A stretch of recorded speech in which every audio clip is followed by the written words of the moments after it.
What's up, everybody? Matt Gajewski here, back again talking college football, and we are on to our 70th preview. It is Washington State. Before we get started, please hit that thumbs up button, subscribe to the channel, leave a comment if you have any feedback. We do appreciate all of that very much. It helps a small channel like this a ton, so thank you if you have done that. We will briefly look at last year before we get into this year's, changing coaching staff, transfers, outgoing players, everything you need to know about Washington State. So let's take a look at last year quickly before we get into the current roster.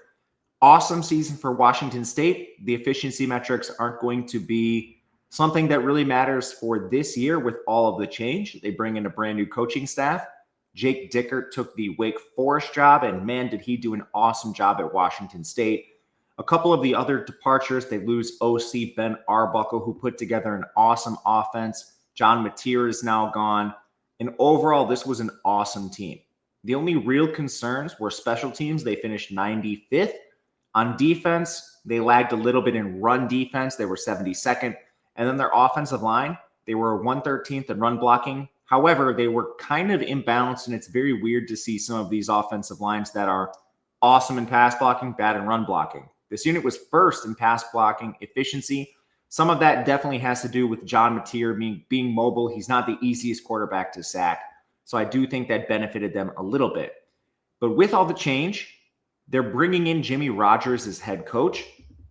He's coming from the FCS. He coached South Dakota State for the last 2 seasons.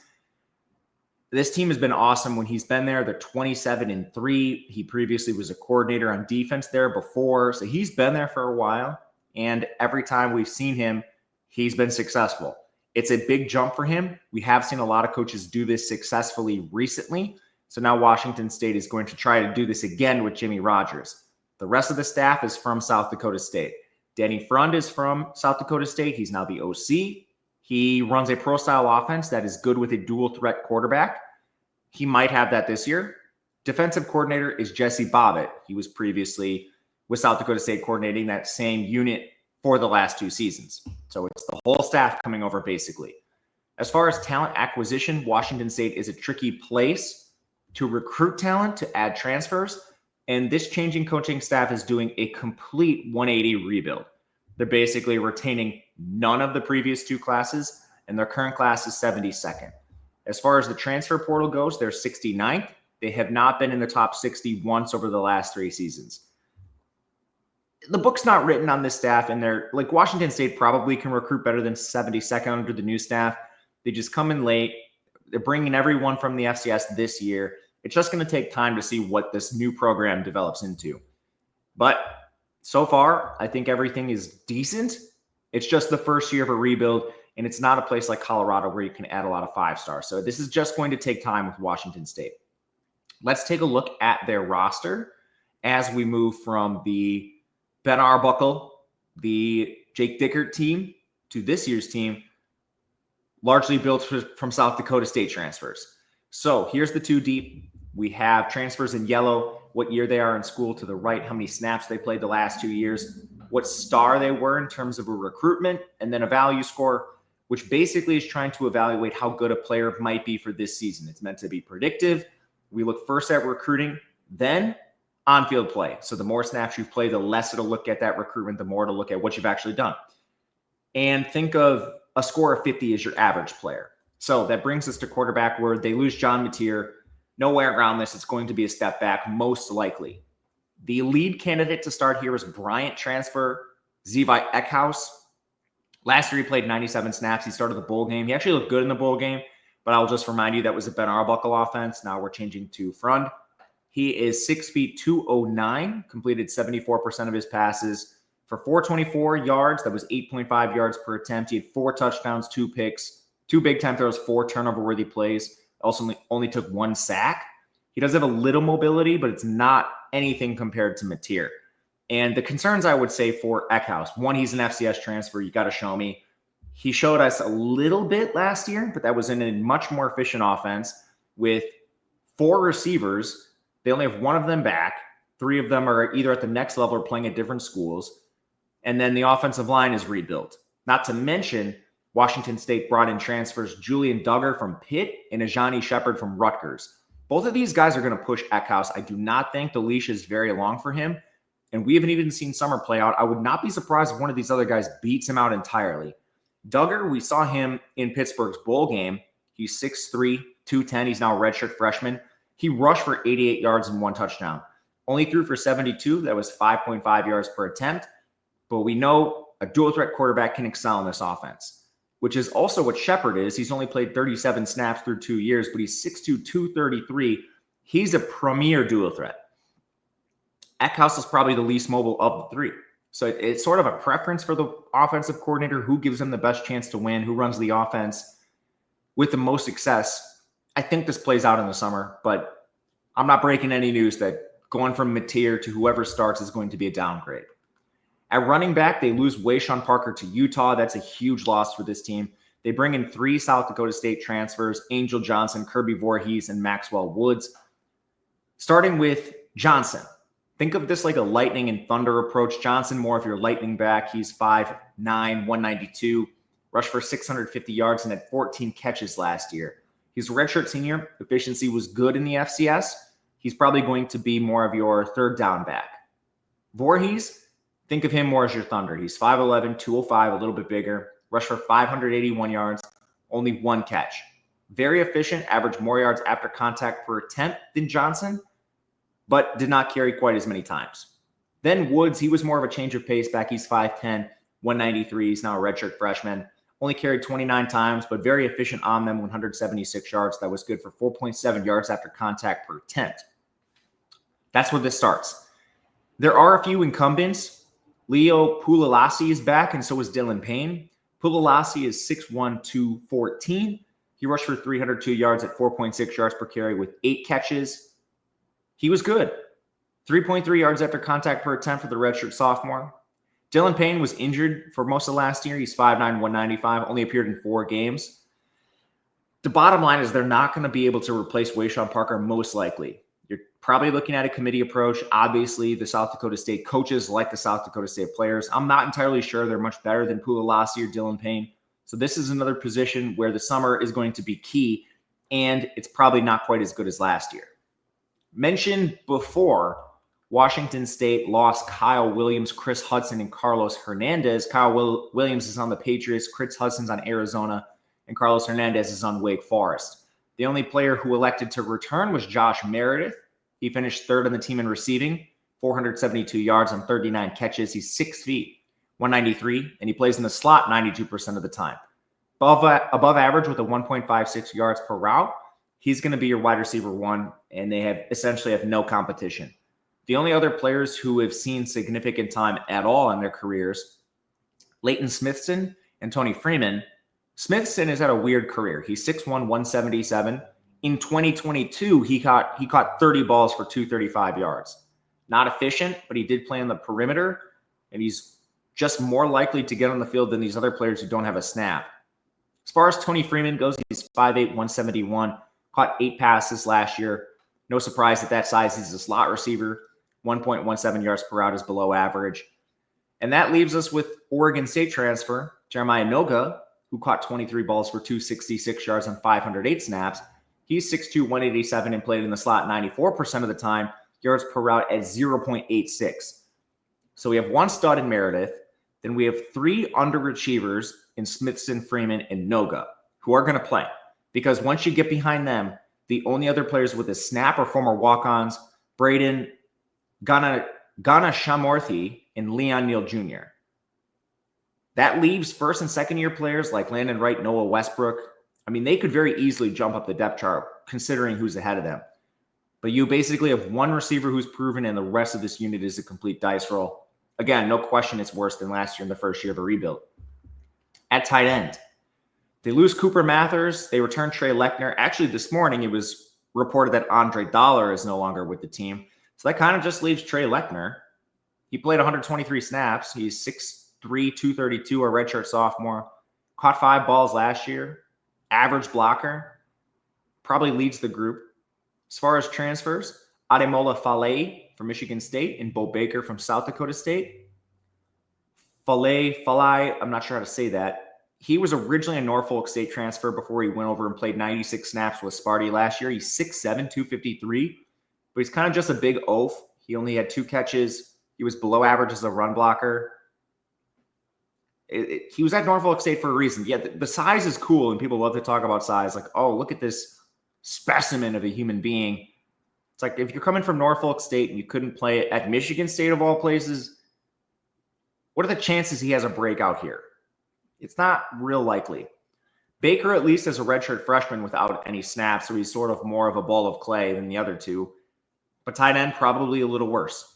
Offensive line, they lose 4 starters. The only one who's back, well, they kind of have 2 back. Brock Dio, he was the center. He actually played guard and center last year, and he was very good. This is the first place where I think we have some confidence. He's a 2-year starter. He's a very good run blocker. He allowed no sacks, no QB hits, only 6 QB hurries all season. He's probably going to play center for this team specifically, but he was awesome last year. The other player who is a starter technically is Christian Hilborn. He has started the better part of the last 3 seasons for Washington State. Most of that did come at guard, but he's been kicked out to tackle at times. He's an above-average run blocker and a pretty good pass blocker, only 9 pressures and 1 sack last year. So those two, probably going to be your center and one of your tackles. I think the other tackle is Ashton Tripp, maybe a transfer. Tripp only has 62 snaps to his name, but he is 6'7", 306, and he's been pretty good when he's been out there. He's never allowed a pressure. The transfers are Nick Bakken from South Dakota State, Son Fialo from Idaho, and Jalen Caldwell from Grand Valley State. These are all really low-level guys. Bakken and Fialo are redshirt freshmen who haven't played at the respective FCS teams, and Caldwell is from a D2 school. So that is a lot of projection, but one of them is going to compete with Tripp to probably play. At guard, they add AJ Vaipulu from New Mexico State. He's a 3-year starter. He was below average in his first 2 seasons starting, but last year he showed improvement. Really good run blocker. Still questionable in the pass game where he allowed 20 pressures. Somehow only one of those was converted into a sack. And the other guard spot's probably going to be some combination of Noah Dunham, Johnny Lester, or Kyle Martin. Martin hasn't played yet. Dunham is 35 snaps. Lester is 38. For what it's worth, Lester is a walk-on. Dunham is the 3-star, so maybe that gives him a leg up. But the other guard position is probably going to be a little rough. Both of them honestly could be. The strength of this offensive line is Diu and Hilborn. The other parts, I'm not so sure about. It's either youthful or very low level in terms of transfer. This unit probably takes a slight step back from last year, which is not surprising considering they were really good as a pass blocking unit. Defensive line, they lose 2 of their top players in Cyrus Webster and Andrew Edston, which leaves Ram Stevenson as their most experienced rusher. 341 snaps for him. He was pretty average just across the board. Decent in run defense, 14 pressures. Behind him, you have Isaac Terrell, 156 snaps for him. He had 9 pressures, which was pretty good. Decent run defense metrics. And the only other incumbent of note is Michael Hughes, who played 17 snaps. So behind Terrell, behind Stevenson, you're looking at transfers. Malaki Taase from New Mexico State. Fernando Lucona from South Dakota State. Taase played 416 snaps. He was above average, so he could be a player that is useful in this pass rush. He had 18 pressures. Lucona's a redshirt freshman. He only played 24 snaps last year, so we'll see what he gives you. Overall, if the edge group takes a step back, I think it's going to be slight. I still like what they have up top with Stevenson in particular. Inside, they lose David Gusta, Ansel Dean Imbu, and Khalil Laufau. Good unit, so this is a lot to lose. Top returner is Bryson Lamb with 327 snaps. He's 301 pounds. He was good as a run stuffer, but he only had 6 pressures, so he's more of just that stuffing run defensive tackle. From there, they add Mike Balloon from South Dakota State, Darian Dalton from San Diego State, Sony Finau from Cal Poly, Mike Yon Sanjo Njiki from SMU, and Caden Beatty from Kent State. Balloon is a 288-pound FCS transfer. He's played 962 snaps over 3 years. Best season was last year. Better run defender than pass rusher, but he's probably the most likely to complement Lamb inside. Dalton comes from San Diego State. He was around average in 2 seasons there. He's only 280, which is kind of a problem. Finau is 340, and he has 1,110 snaps of slightly above average play. The problem was that was in the FCS. Sandro Njiki's 302. He played 455 snaps with SMU at an above average level. I think he's a reasonable candidate. And lastly, Beatty, he was horrible with Kent State. He's probably not going to play. Overall, the defensive line is probably a little bit worse. But as far as steps back go in a rebuild, I don't think this unit is taking quite the same step back as a few others that we've mentioned on offense. At linebacker, they lose Kyle Thornton. They lose Tariq Al-Uqda. That means Parker McKenna is their most experienced returner with 277 snaps. He did start the bowl game. He's a former Portland transfer who's played well on limited opportunities, but all of his starting experience comes back from the FCS. Behind him, Oregon four-star Keith Brown has transferred in. Last year, he only played 190 snaps with Washington State. Decent run defender, allowed 8 of 7 targets to be completed. I think the recruitment kind of gives him the leg up over the transfers, which would be Gavin Barthiel from Utah State, Falawaga Palete from New Mexico State, and Anthony Polano from South Dakota State, as well as Carson Reynolds from South Dakota State. Actually, had more transfers at linebacker than I initially remembered. Barthiel, he missed last year, but he did play 192 snaps with Utah State in 2023. The problem is that was just not very good. Palete comes from Utah State. We mentioned him. He hasn't played a snap yet. Polano and Reynolds are redshirt freshmen who haven't played either. So these transfers, not exactly cream of the crop.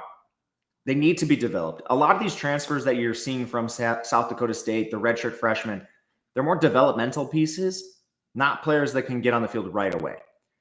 Defensive back, they lost their entire secondary. The biggest departure was Ethan O'Connor.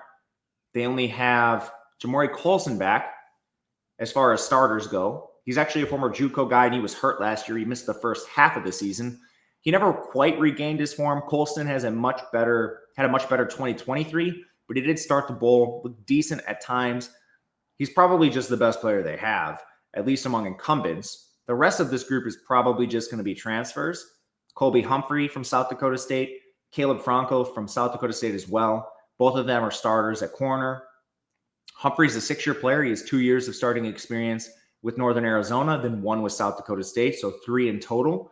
With South Dakota State, he had a 56% completion for 194 yards. He was very good. Franco is a 5th-year player. He did not start his first 4 seasons. His first 3. He started his 4th last year. 639 snaps for him, mostly in the slot. He was good in run defense, but his coverage, 81% completion for 254 yards, 4 PBUs. It was still pretty good. Most of those completions, although that percentage is high, he kept it in front of him. Those are probably your 3 starters at corner, but there are a few other transfers. Kai Rapola from Cal Poly, AJ Davis from SMU, and Trey Ridley from South Dakota State. Rapola was awesome down in the FCS, 54% completion. He has a chance to play. Davis just comes from a much better level of competition than anyone we've mentioned in the secondary. He played 254 snaps over 3 years with SMU. He was pretty good when he was out there. 55% completion, 161 yards, 3 PBUs. Finally, Ridley, he's just a redshirt freshman. At safety, Tucker Large and Matt Durrance are going to be your starters, I would guess, both from South Dakota State. They did have Cale Reeder, too. Large has started for 3 years. He's been elite in all 3. He's not the biggest, which can hurt his run defense, but he's elite in coverage. 57% completion percentage last year, 53 the year before. He has 7 interceptions and 14 PBUs in that span. Awesome starter. Durrance was his counterpart. He was a better run defender. He's also bigger. He's 6'3", 213. His coverage wasn't too bad. 224 yards, 4 scores allowed, but he had 3 interceptions, 3 PBUs. He's just a little bit more of a run stuffer. And the other concern with him is it took him 4 years to earn a starting role in the FCS, which is never great. As far as Reeder goes, 40 snaps to his name, but he's a developmental piece.